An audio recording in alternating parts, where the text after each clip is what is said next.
Christopher, qu'est-ce qu'une hernie inguinale? Alors une hernie inguinale, le canal inguinal est la communication entre la cavité abdominale et le scrotum. Et on a une hernie inguinale lorsqu'un segment d'intestin, souvent l'intestin grêle, se glisse dans le canal inguinal contre le cordon testiculaire. Et lorsque ce segment intestinal est incarcéré, on a alors une hernie inguinale étranglée. Alors, ça touche tous les chevaux, sous-entendu les hongres, les femelles, les mâles? Non, ça touche exclusivement les mâles, puisqu'il faut qu'il y ait présence de testicules et de cordon testiculaire dans le canal inguinal pour que le canal soit suffisamment grand pour qu'une anse intestinale puisse s'y glisser. Alors, quels sont les symptômes? Comment se manifeste une hernie inguinale? Le cheval est dans son box. Comment on repère une hernie inguinale? Alors généralement, une hernie inguinale survient après un effort de la part du cheval, après un travail ou une saillie ou la récolte d'un étalon.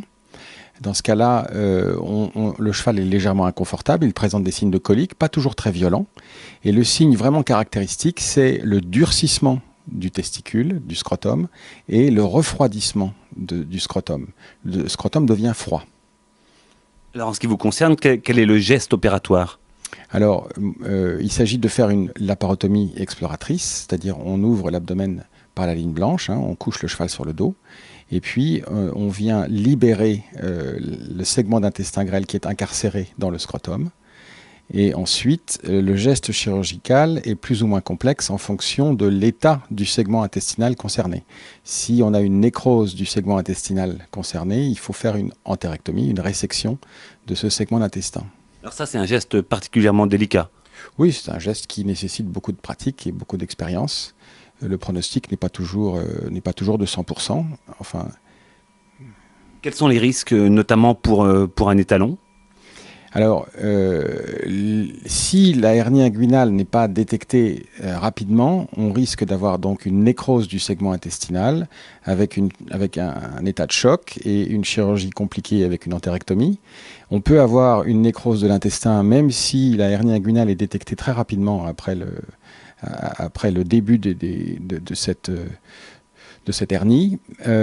Et puis le risque c'est éventuellement une récidive de hernie sur l'autre scrotum, sur l'autre testicule.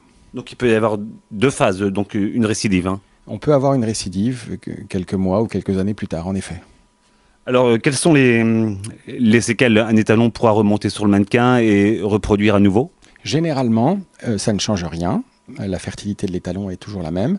Il arrive qu'on doive effectivement faire une castration unilatérale, castrer le testicule du côté hernier.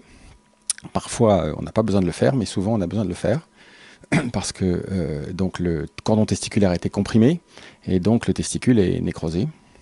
Mais ça ne change rien puisque l'autre testicule permet malgré tout d'assurer la fertilité du cheval. Comment se remet le cheval? C'est long, c'est une convalescence qui prend beaucoup de temps? C'est une convalescence qui est identique à celle des autres laparotomies exploratrices, des autres coliques, des opérations de coliques. Le cheval reste 1 mois au box et ensuite 15 jours marché en main.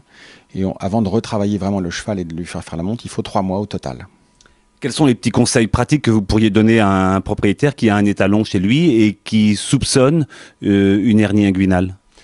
Alors, d'abord, il faut toujours observer les testicules de son cheval. Lorsqu'on arrive au printemps et en été, on a toujours un petit peu de liquide péritonéal qui vient dans le scrotum. Si les chevaux ont un petit peu des testicules qui sont un peu plus gros que d'habitude, moi je recommande de doucher à l'eau froide et à l'eau, disons, pas trop fort, douche douce, disons, de doucher le scrotum à l'eau froide pour provoquer une contraction des crémastères et fermer le plus possible les canaux inguinaux avant de travailler et de réeffectuer la même opération après le travail.